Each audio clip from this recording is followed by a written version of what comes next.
Alors,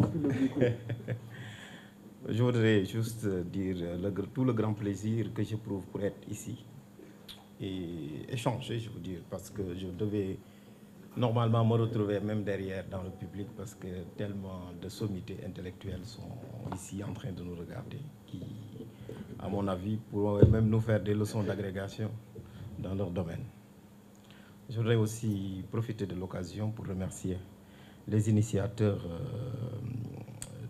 de ces réflexions, notamment Pape, que je salue et que j'encourage dans cette démarche. Je voudrais aussi remercier tous les participants, les experts conférenciers, moi-même le mot expert même, donc ne me séduit pas trop. Bon, je voudrais juste remercier donc tout un chacun pour dire que nous sommes à la croisée des chemins, comme on l'a si bien dit tout à l'heure, mais juste pour dire que aussi donc c'est par humilité et que la tâche elle est redoutable, elle est aussi autant dangereuse dans la mesure où je commence en premier, mais elle est exaltante aussi. Cela dit, je pense que à force des choses, on nous mêle à des activités. Adama est là, je pense que cela fait 2 ans ou quelque chose comme ça. On avait participé ensemble à des activités comme ça à Gorée Institute, sur le modèle démocratique sénégalais, un peu, et la stabilité, même dans la sous-région. Donc ce sont des questions qui reviennent souvent. Cela suppose que aussi nous avons des problématiques, et au-delà même des problématiques républicaines que nous partageons avec nos voisins, ou bien même dans un espace bien précis. D'où la question de l'intégration qui me semble être assez importante dans le contexte où nous nous trouvons. J'ai 10 minutes. Je pense que je vais essayer d'aller très vite par rapport à donc, ce qui doit être dit, quoi que tout mériterait d'être dit. Je pense que donc, Maître est là, Pape, il y a d'autres qui sont là, qui, voilà. Et je suis venu donc pour avoir juste une perception, l'œil du constitutionnaliste par rapport à notre histoire. Alors,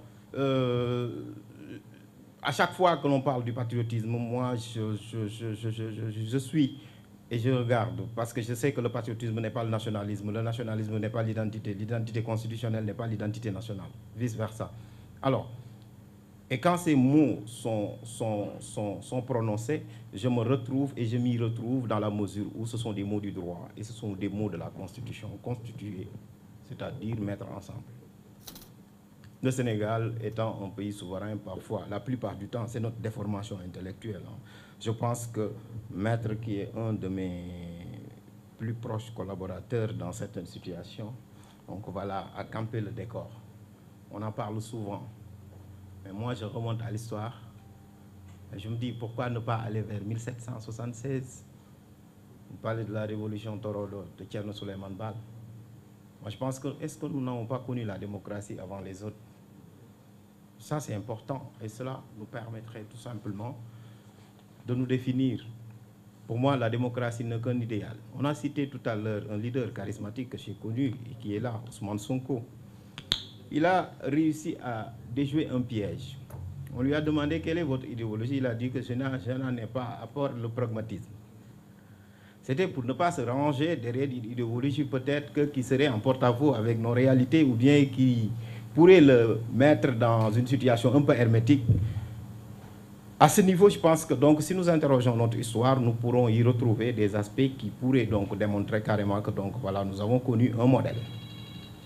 Maintenant, ce modèle, est-ce qu'on est à sa recherche ou bien ce modèle, est-ce que nous l'avons perdu?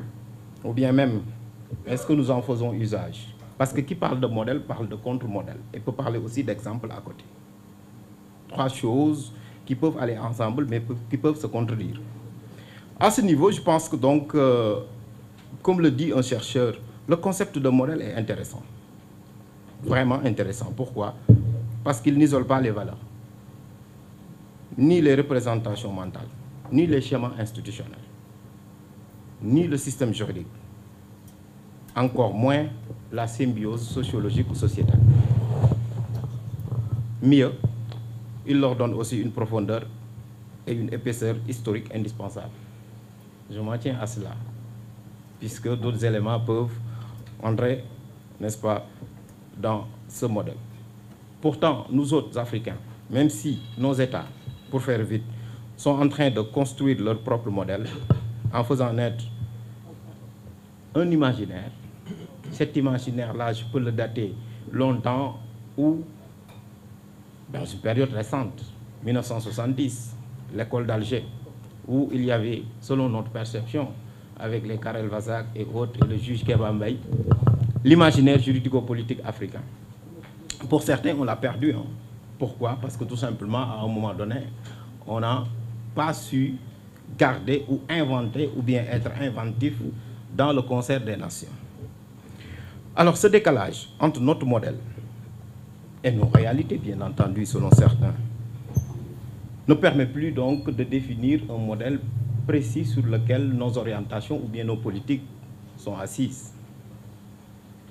Il en est ainsi dans des périodes de troubles où les gens se cherchent, où on a des basculements, que ce soit dans certains pays, heureusement pour le Sénégal.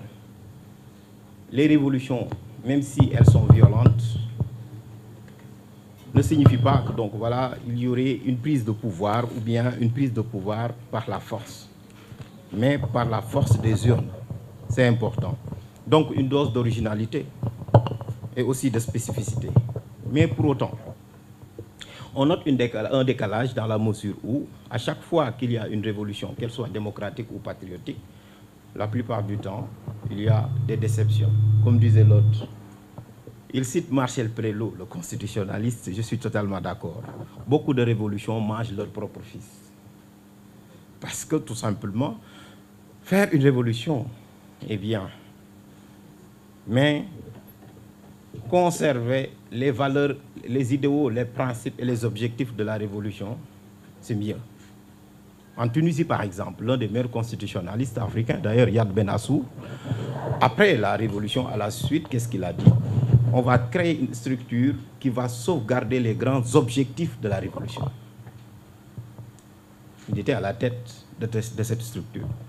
C'est dire qu'une révolution, c'est un processus de tous les jours. À ce niveau, au Sénégal, pour moi, il doit y avoir de nouvelles orientations. Et ces nouvelles orientations, je vais les faire tourner autour de deux axes, avec des sous-axes. Deux axes majeurs. Le premier axe, c'est une réorganisation institutionnelle solide. Il nous le faut. Le second, c'est beaucoup plus important d'ailleurs, mais c'est de cause à effet. C'est tout simplement, en réalité, une bonne gouvernance des ressources naturelles, du patrimoine public et des deniers publics. Voilà ce qui fait, ou bien ce qui ferait, tout simplement, un modèle. Pour déjouer la chose, moi aussi, je ne vais pas m'aligner sur un modèle, je donne juste des axes précis. D'abord, une organisation institutionnelle solide. Au moment où les Sénégalais viennent de désigner le 5e président de la République, où l'on prépare aussi, où l'on se prépare bien entendu à fêter le 65e anniversaire de notre indépendance, une telle question apparaît plus que nécessaire, selon moi. Il nous faut une identité constitutionnelle propre et assumée. Messieurs, dames, le tout d'une société ne se réduit pas à sa constitution, mais rien dans une société ne peut se faire avec une constitution déconnectée. 25 ans, quasiment, après sa rédaction, la Constitution du Sénégal du 22 janvier 2001 tourne sur elle-même. Elle ignore toujours 3 aspects, ou bien beaucoup d'aspects, dont le plus important, c'est l'absence d'effet reflet. La Constitution du Sénégal n'est pas encore le miroir magique du pays. Pour s'en convaincre, il suffit de se référer juste à sa porte d'entrée, en termes de numérotation. Si le préambule de la Constitution du Sénégal parle de l'attachement du peuple sénégalais à ses valeurs culturelles et fondamentales, il n'en demeure pas moins que l'article 1er de la Constitution du Sénégal n'épouse pas les réalités de ce pays. Il ignore complètement notre africanité, ignore complètement notre liberté, ignore complètement notre indépendance. Cette formule, je l'ai souvent proposée. L'article 1er de la Constitution française, on l'a recopié en faisant du recopiage. Mais pourtant, il suffit de lire les constitutions des autres pays, arabes et autres, pour voir que dès la porte d'entrée, ils parlent de leur histoire, de leur, n'est-ce pas, valeur. Ainsi, on devrait parler, par exemple, du Sénégal comme une république africaine, libre, indépendante et souveraine. On ne parle jamais des républiques africaines dans nos constitutions. Et pourtant, notre africanité, nous devons la porter. L'autre chose, c'est que le modèle sénégalais, pour qu'il soit viable, doit pouvoir rappeler notre africanité. Certes, mais au-delà de notre africanité, il faut rappeler aussi notre patrimoine. Pourquoi notre patrimoine? C'est un patrimoine constitutionnel. Et pour ce patrimoine constitutionnel, j'ai pris un aspect. J'ai été au Mali, l'école à Blondin-Bey. Je l'ai dit aux Maliens aussi. Maître Ngagne Touré était là-bas. En ce moment, il était parti en exil. J'avais dit aux Maliens qu'ils avaient fait une belle révolution portée par la jeunesse. Mais malheureusement, le texte malien a oublié la jeunesse malienne. Parce que dans la Constitution, dans le préambule, la jeunesse n'était pas citée. Aujourd'hui, tel est le cas pour le Sénégal. Nous avons l'un des textes les plus aboutis dans le monde, c'est la Charte africaine de la jeunesse, qui n'est pas encore dans nos textes constitutionnels. Et il faut l'élever à la dignité constitutionnelle, parce que la jeunesse a toujours été le porte-étendard des révolutions dans nos pays, et notamment au Sénégal. Et donc, j'en appelle au pouvoir public, et notamment d'ailleurs au ministère de la Jeunesse, pour pouvoir donc, voilà, impulser cela, pour que cette charte puisse permettre aux jeunes de s'impliquer davantage. Cela étant, et cela permettrait d'ailleurs de prendre un contre-pied par rapport à ce que l'on dit des jeunes, que l'espace public s'est rétréci, d'accord, mais la plupart du temps, les jeunes n'ont pas aussi la possibilité de participer aux jeux politiques. Ils sont exclus en termes d'investiture, ils sont exclus en termes de participation. Et au-delà de ça, il n'existe même pas de mécanisme, démocratique, de démocratie semi-directe pour leur permettre d'intervenir. L'autre chose dans ce modèle, c'est qu'il faut un état de droit rétabli. L'état de droit est la forme qui garantit la qualité démocratique d'une société. Mais si vous voyez ce qu'il y a eu récemment comme événement, comme action, on pouvait se douter même de la validité même de l'état de droit. Pourtant, ce n'est pas un concept creux. L'état de droit est pourtant n'est pas né, ou bien l'état n'est pas né état de droit. Il y a eu des strates. Au Sénégal, c'est pareil.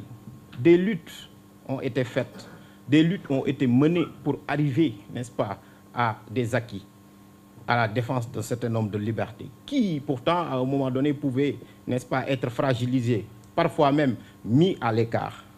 Parce que tout simplement, c'était dans les moments les plus difficiles, ou bien pour les besoins d'assouvir peut-être la soif de pouvoir. Aujourd'hui, je voudrais juste dire, idées et institutions doivent donc être de niveau. Pourquoi? Parce que les institutions sénégalaises sont faites sur l'idée que le peuple ne peut pas vouloir. Je le dis et je le répète. Vous regardez toutes les institutions inscrites dans la Constitution, la plupart du temps, il n'y a pas une possibilité d'intervention du citoyen. D'ailleurs, l'une des institutions qui le permettait d'ailleurs était une institution mal aimée, le Conseil économique, social et environnemental, puisqu'il ne pouvait même pas jouer son rôle correctement, d'où sa suppression. Il nous faut donc une nouvelle traduction de cette réorganisation institutionnelle, à travers, n'est-ce pas, une nouvelle traduction du principe de la séparation des pouvoirs. Pourquoi? Parce que les citoyens demandent à être associés à la fabrication des lois dans ce modèle. Mais aussi, la Constitution ne doit plus en donner le monopole aux élus seulement. Les citoyens attendent un agencement équilibré des pouvoirs, puisque tout simplement, notre modèle confond pouvoir exécutif, législatif, judiciaire et même médiatique, et le président de la République a eu même à le dire. Il faut aussi dire que les citoyens réclament des espaces publics de délibération pour en finir avec, n'est-ce pas, le passé. Parce que tout simplement, le passé se dissout dans un bien commun qui, la plupart du temps, en réalité, est associé à un bien personnel.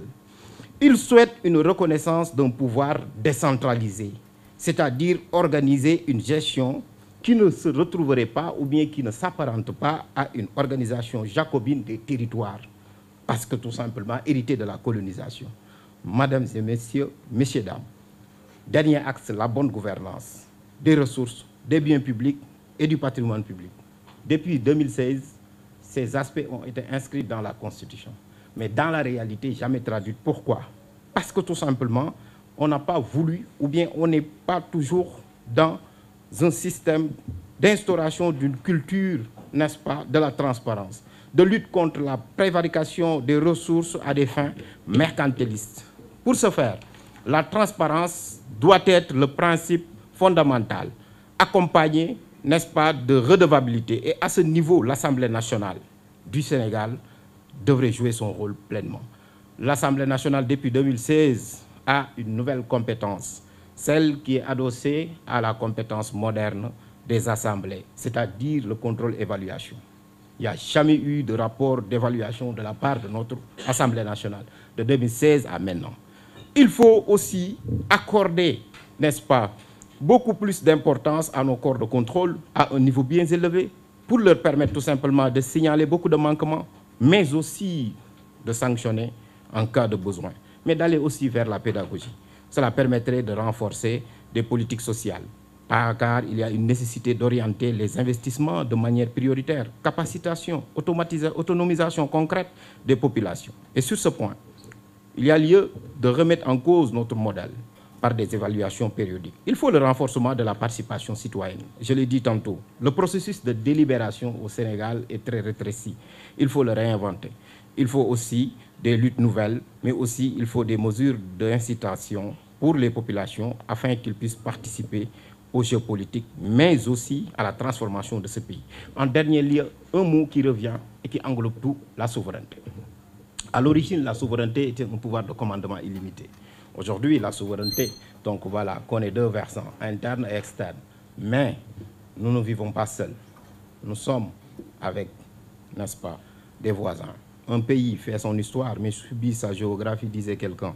Et là, le Sénégal, je pense, a toujours été le porte-étendard d'un certain nombre de réformes partout en Afrique, que ce soit la Charte africaine des droits de l'homme et des peuples, que ce soit même la Charte africaine de la jeunesse. Aujourd'hui, nous devons nous réinventer à ce niveau, parler avec nos voisins pour que tout simplement qu'il y ait de nouvelles dynamiques. La CEDEAO, quelles que soient ses difficultés, pourtant, a créé l'une des juridictions les plus fécondes dans le monde, c'est-à-dire la Cour de justice de la CEDEAO.